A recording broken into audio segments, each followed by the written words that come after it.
Hello everyone, আসসালামু আলাইকুম। সবাই কেমন আছেন? আশা করি সবাই ভালো আছেন। এই দেখেন, ফার্স্ট টাইম আজকে হচ্ছে মিষ্টি কিনতে আসছি। তো এতদিন এই মিষ্টিটা আমি দেখি নাই। আপেল মিষ্টি, একদম আপেলের মতো দেখতে, জাস্ট ওয়াও, অনেক সুন্দর। তো আমি এই পর্যন্ত এই মিষ্টিটা দেখি নাই, বাট খাইও নাই। কিন্তু আজকে দেখে আমার কাছে এত ভালো লাগছে, আমি বললাম যে আমি একটা ভিডিও করি তাহলে। একদম আপেল, দেখেন আপেলের মতোই লাগতেছে।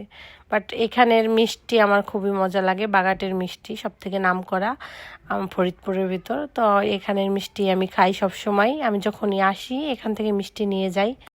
এখানে সব কিছুই পাওয়া যায়, মিষ্টি থেকে শুরু করে পিঠাও পাওয়া যায়। এখানে অনেক মজার মজার পিঠা পাওয়া যায়, পাটিসাপটা, তারপরে আরও অনেক ধরনের পিঠা। এখানে সব মিষ্টি মজা লাগে। বাট এখানে আমি সব থেকে ক্ষীরের চমচম এটাই বেশি খাই।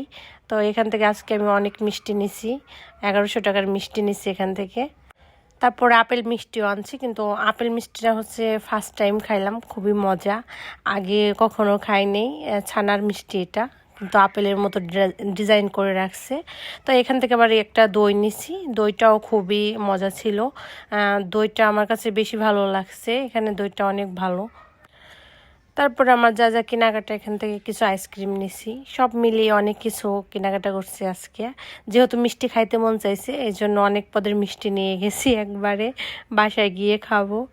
তো এই যে আমাদের প্যাকেজিং চলতেছে, এখান থেকে মিষ্টি নিয়ে তারপর হচ্ছে আমরা বাসায় চলে যাবো। এমনিতে আজকে আমাদের রাত হয়ে গেছে বাসায় যাইতে যাইতে। তারপর আবার মিষ্টির দোকানে অনেকক্ষণ লেট হয়ে গেল, কারণ অনেক লোকজন ছিল, প্রচুর ভিড় ছিল, আমরা একটু দাঁড়িয়েছিলাম। ওকে, বাই, টাটা।